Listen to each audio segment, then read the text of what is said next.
Welcome back. If this is your first time here, I'd recommend going back and watching part 1 first. But if you're returning, then you already know what kind of place this is.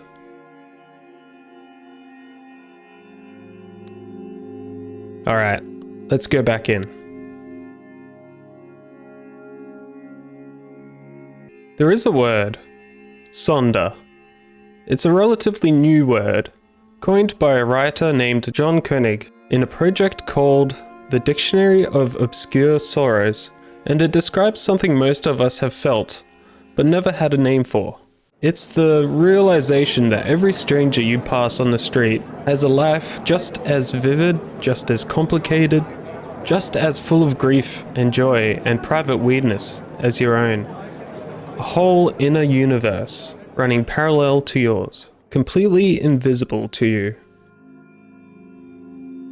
I think about that word when I play Lucid Blocks, because this world was built by one person, and everything in it, every strange entity, every layer of sound, everything that doesn't quite make sense, came from their imagination, their subconscious, whatever they were thinking about, afraid of, or dreaming of when they sat down to build this. And we will never fully know what that was.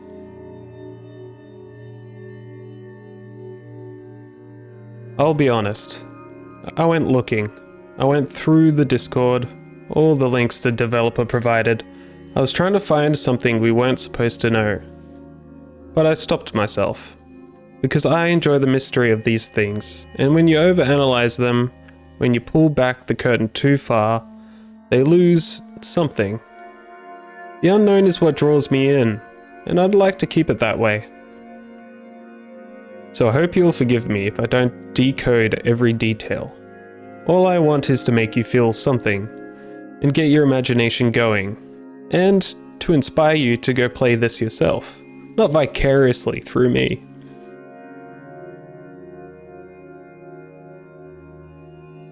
Sometimes meaning is placed there intentionally. Sometimes it isn't, but humans are extraordinary at finding meaning where there is none. In clouds, in music, in strange little games made by one person who you'll probably never meet. That capacity for meaning making is not a flaw. It's one of the things that makes us remarkable. So whatever you find in here, hold on to it. It's yours.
Let's talk about the thing the game starts pulling you towards once you've been here long enough. Every new thing you create gives you XP. Kill something, gain meat. Discover a new recipe in the apotheosis system, more meat. The game seems to reward you specifically for trying things you haven't tried before. It pushes you outward, toward the new. And eventually, when you level up, the game gives you a choice. And one of those choices is something called the Tiamana Leyline. If you choose the Tiamana Leyline, you will receive a Dormant Pendant, just sitting there in your inventory. You use it, The name changes, it becomes a leaky pendant, and it begins to point. Like a compass that belongs to a different kind of world than ours. It's guiding you somewhere, and so you follow it. Through whatever the world puts between you and your destination. Through biomes that shift tone as you walk deeper. Until you interact with it. And one of two things happens. Either you're shown a cutscene, or you're pulled somewhere else entirely. A small, suspended world. An obstacle course. A jumping puzzle that floats in what feels like a dream within a dream. I'll be honest, I haven't completed one of these jumping puzzles yet. As you can see. Oh god. I have 1 health.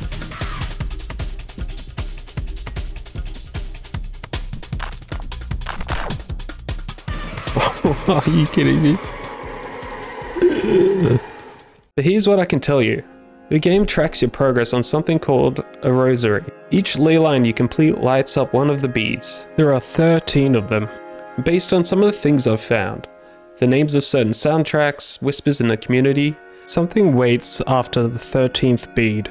There is an ending to this Rosary. I don't know what it looks like yet. It might not be in this video, but I'll find out eventually.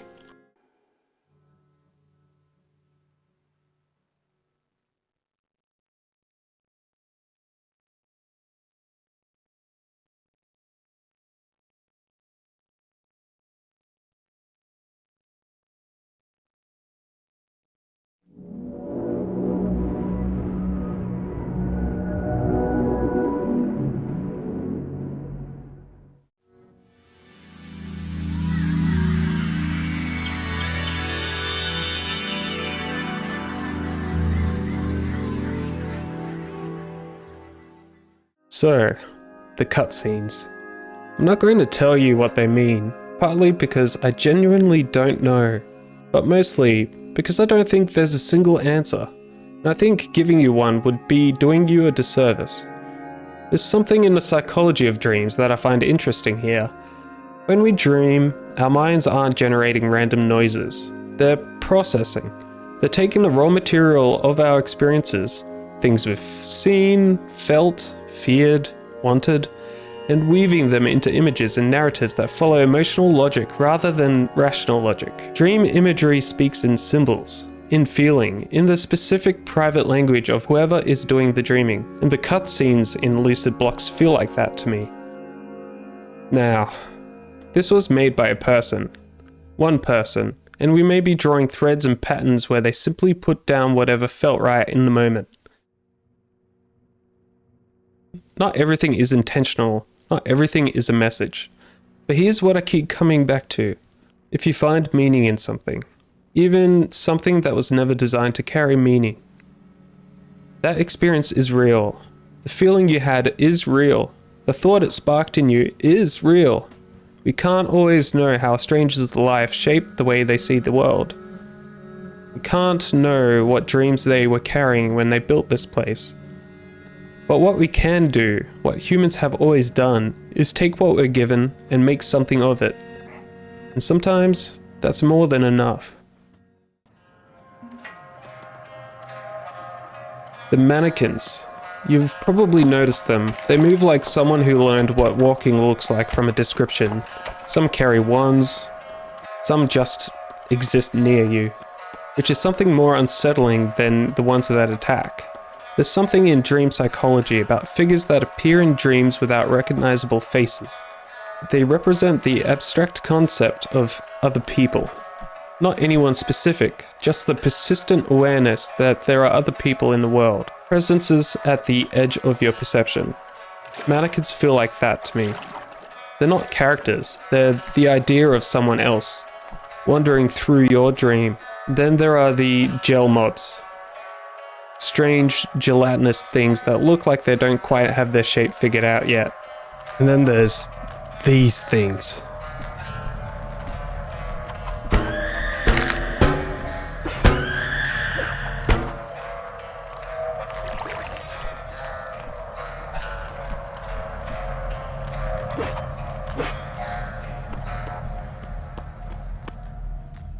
God, I hate those things. Before we go any further, a few things I wish someone had told me earlier. If you're going to explore this world properly, get yourself a rejuvenation anchor and a cloniqualia block. Set the anchor as you go, it saves your respawn points so you don't lose progress when things go wrong. And they will go wrong, trust me. The cloniqualia is your pocket dimension. Use it to store whatever you pick up along the way, so your inventory isn't a disaster by the time you find something actually important. And if you need to dig quickly, hate once. Incredibly useful. Keep one on you. Also, one more thing about the qualia. You can share yours with the world through the firmament. Upload your qualia for other players to explore, and in return, you can import theirs into your own game. Now, I've heard things. The game tracks several stats. Hate, faith, and apparently when certain stats climb high enough, new things appear. Now this is just what I've seen reported.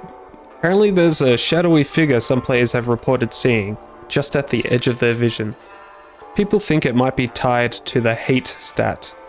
Then there's another report of a red woman, connected somehow to something called glaggle tokens, which I still haven't fully worked out, and to an entity known as Smiley Mask. I found these things in the Discord, and then I put my phone down, because a lot of the fun comes from discovering these things yourself.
I want to tell you about something I encountered while I was out here. I was just exploring, not looking for anything in particular, and then I saw it. A gargantuan creature, 4 legs, moving with a kind of slow, absolute certainty, like it had somewhere to be, and nothing in this world was going to stop it from getting there. It appeared to be made entirely of liquid, and as it walked,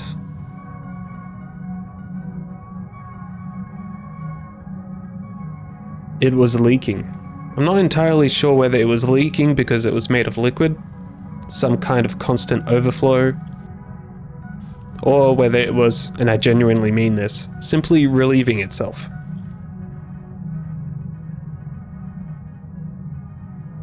I tried interacting with it, attacked it, walked in front of it, made myself as present as possible. It didn't acknowledge me at all. It just continued on its path. The game doesn't explain it. I've chosen just to move on. And here I was, just enjoying the scenery. There are things in this world that are not here for you. They are simply here, and you are small, temporary, and beside the point. I found that oddly comforting.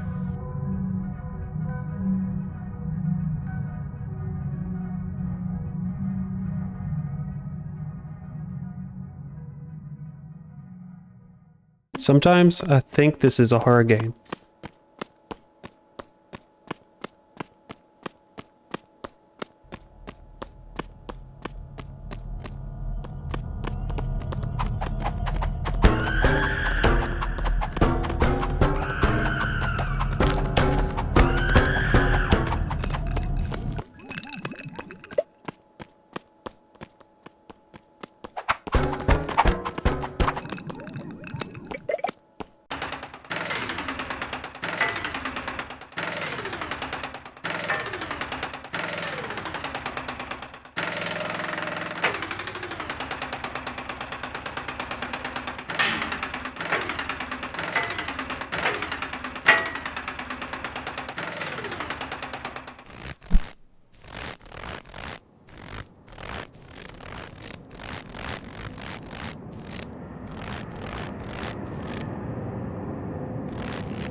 Yeah, I'm good. I'm not scared, you're scared. And then there's this city. You know what it reminded me of?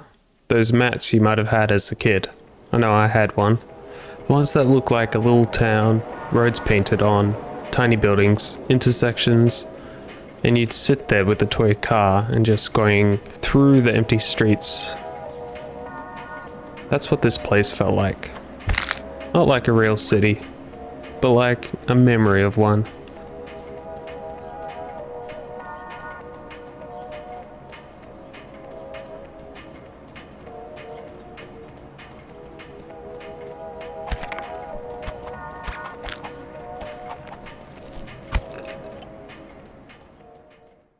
And what the hell is a hope cube?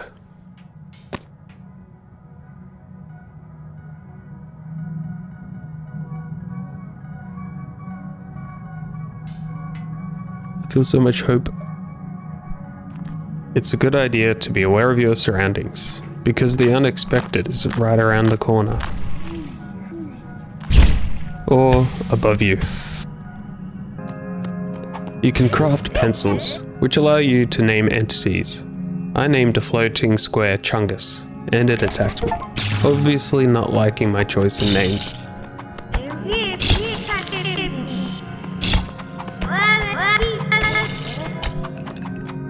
While admiring the local fauna, I noticed something land next to me.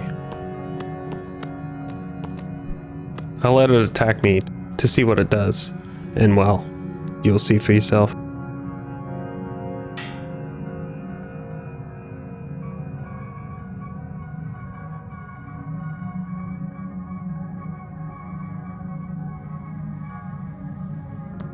While exploring, I found that I was actually digging through dog blocks, or blocks of dogs. Dog block.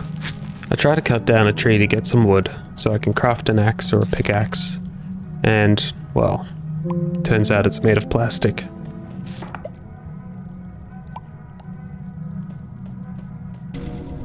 Sometimes when you level up, you have a choice of selecting your own qualia link. I recommend doing this at the start because it gives you your own pocket dimension, and you can put any caches or chests in there so that while you're out exploring, if you have too much in your inventory, you can just duck into your pocket dimension, dump a bunch of stuff. Sweet.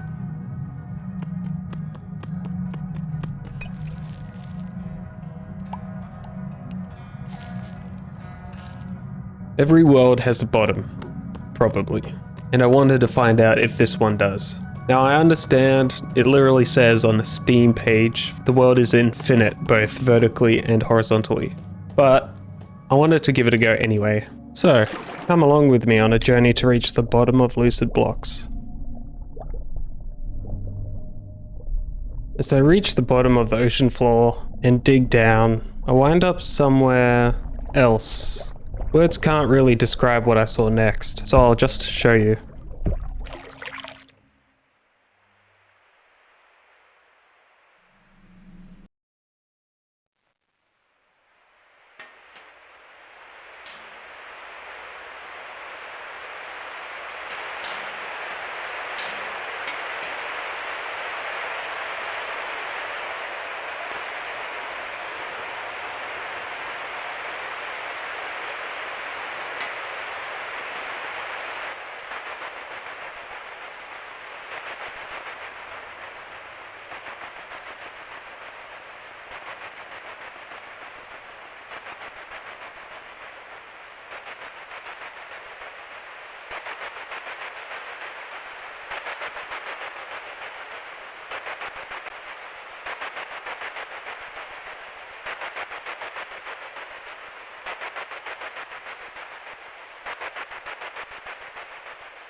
Well, I should probably tell you, the deep ocean, where you can't see the bottom, is absolute nightmare fuel to me.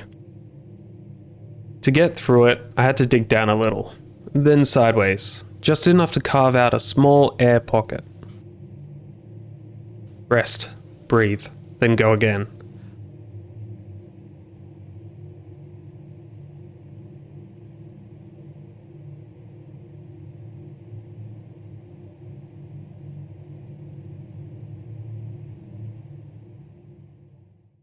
And then I heard that sound. Yeah.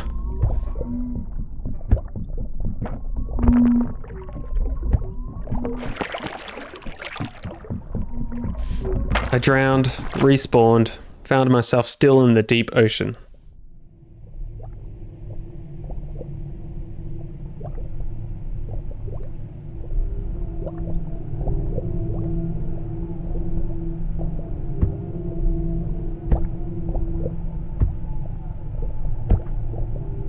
Drowned again. But I kept going, and the further down I went, the more the world seemed to resist me. The geometry started behaving strangely. It felt less like a game, and more like something that wasn't supposed to be seen. I tell you, I got strong Backrooms energy from this section. That particular flavor of wrong. The feeling of being somewhere that exists that was never designed for anyone to be in.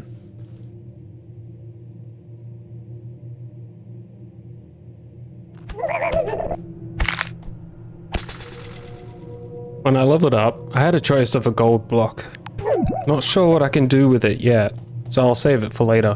One of the items you can get from leveling up is called Dybbuk's Necklace, which randomizes your respawn and loses durability every time you respawn. But something I noticed during my descent is that it looks like it limits the y-axis area you tend to respawn. If you fall to your demise at a lower level, you'll respawn around that level you met your demise at. Out of curiosity, I googled what Dybbuk is and found that, and I'm just gonna read the wiki page verbatim. In Jewish mythology, a Dybbuk is a malicious possessing spirit believed to be the dislocated soul of a dead person. It supposedly leaves the host's body once it has accomplished its goal, sometimes after being exorcised. And then I broke through into somewhere new.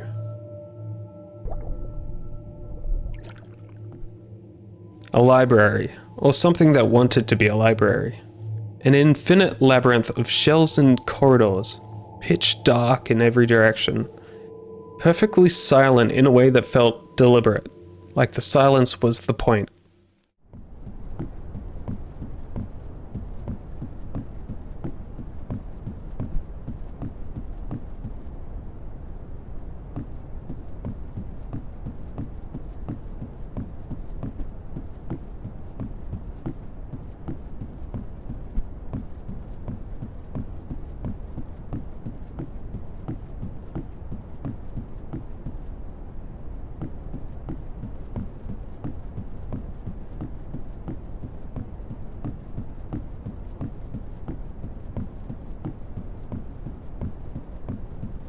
The labyrinth, it descended further.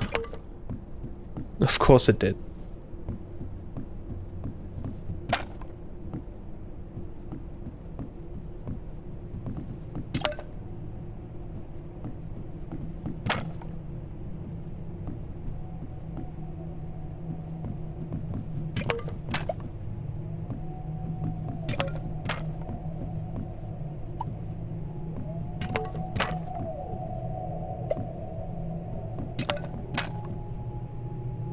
I was 1,385 blocks below baseline.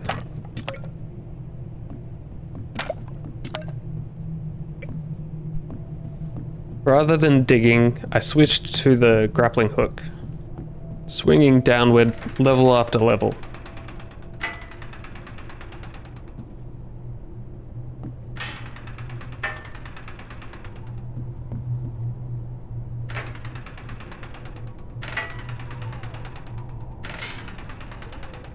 until the library finally gave way beneath me and I was falling into darkness. Thankfully, I had my grapple hook ready.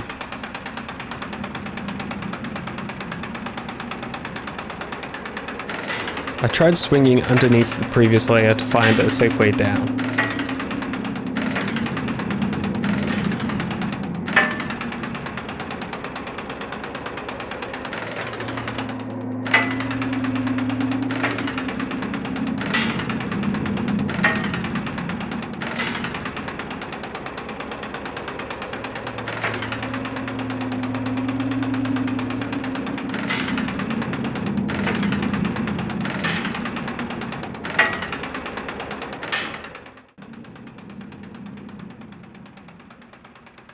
Until finally, I decided to take the plunge into the darkness.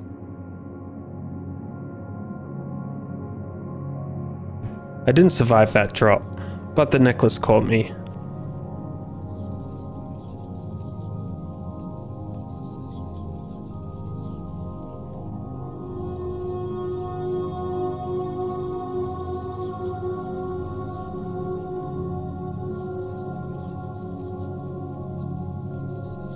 I respawned at the layer I'd fallen to, 2,252 blocks below baseline.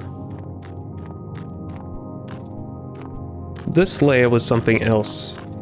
The landscape was hostile in a way I couldn't quite articulate. Strange scarecrow-like figures. Tall, dark, slender entities.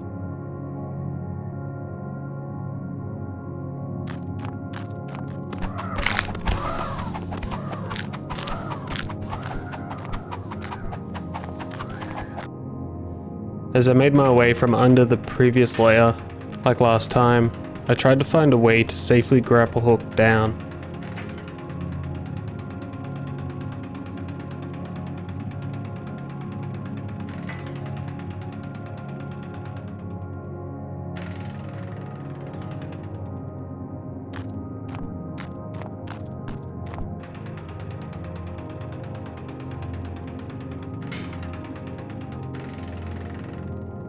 And then I fall to my demise again. But thanks to my necklace, I respawn at a deeper layer. As I dropped into the next layer, stars appeared, like I was falling through space.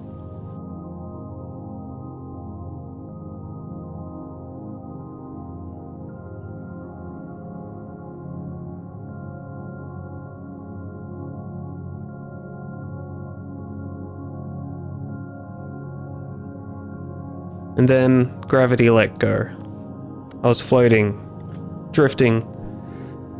The rules that had applied for the previous 2,000 blocks simply stopped applying here. I'm now 3,887 blocks below baseline.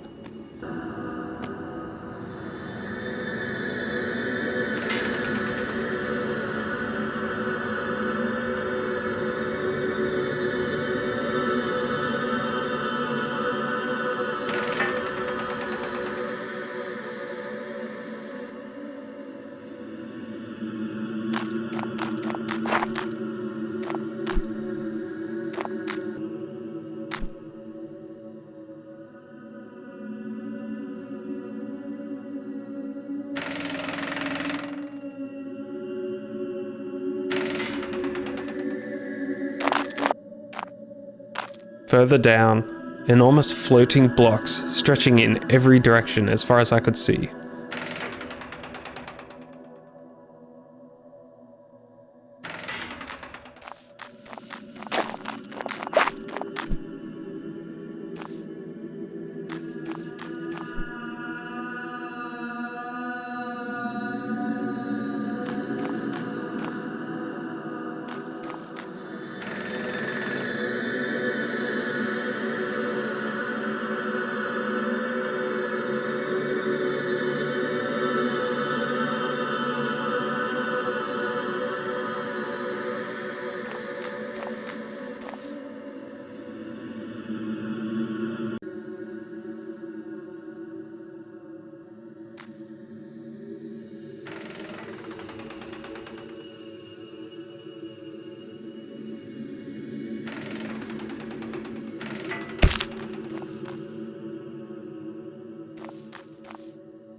I could see the next layer below me. It reminded me of the fifth dimension sequence in Interstellar, if you've seen that movie. While inspecting my inventory, a strange entity floats past my screen and startles me.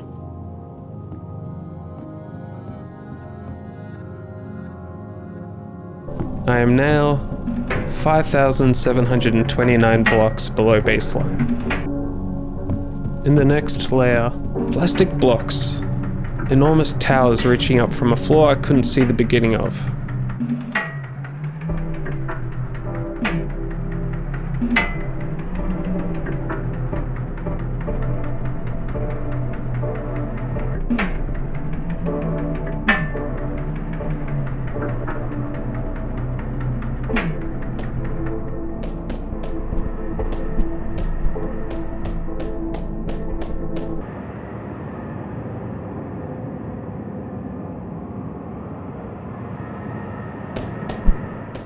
(6,154 blocks below baseline.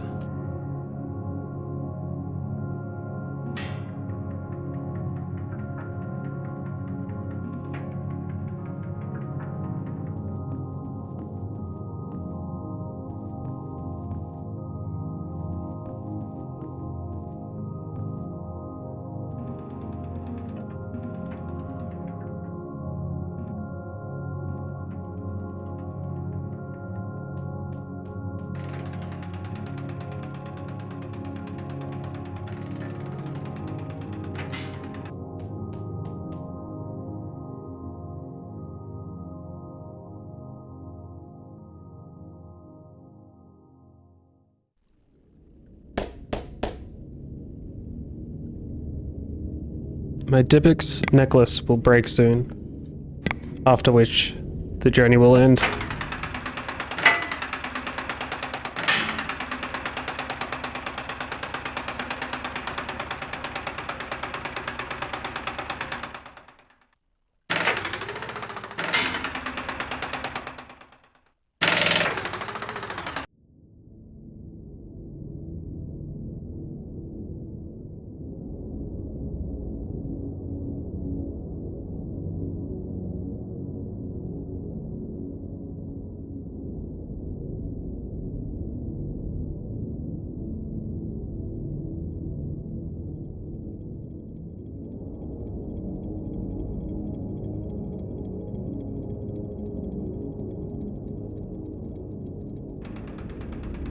(7,025 blocks below baseline.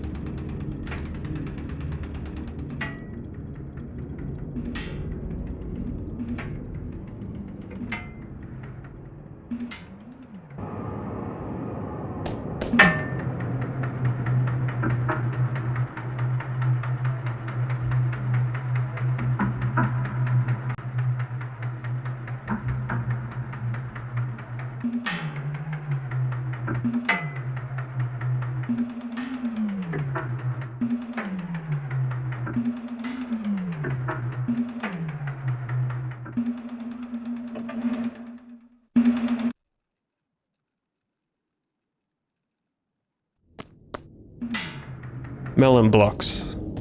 Of all the things to find at the bottom of the world, melon blocks.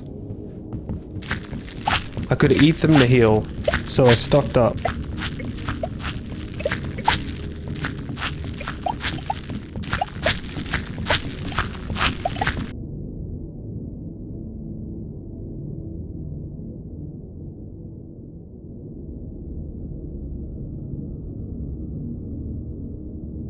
The next layer felt like somewhere I'd been before. The same shapes, the same logic, but bathed in an orange that made everything feel like it was on fire from the inside. A giant spider-like creature found me, and I dealt with it.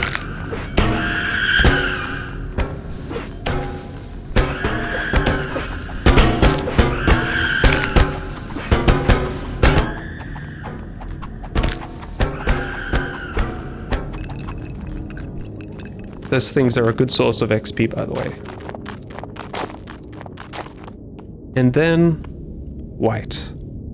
Nothing but white, as far as I could see in any direction. No structures, no entities, No sound that I can describe. But I kept going. And then I fell. And the necklace finally broke, and I woke up at baseline. Just like that, back at the surface. The familiar sounds of the world above. I don't know how far down it goes. I don't know what's below that white layer. But I know that somewhere at the very bottom of this dream, there is something. And I will find it.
This game is an experience, a genuine one, and it was made by one person. So if any part of what you've seen today made you feel something, I implore you to go buy it on Steam. Don't just watch me stumble through it. Check out the developer's YouTube, Discord, and website as well. I'll put all the links in the description below. The best thing you can do for a game like this is go have the experience yourself and support the developer.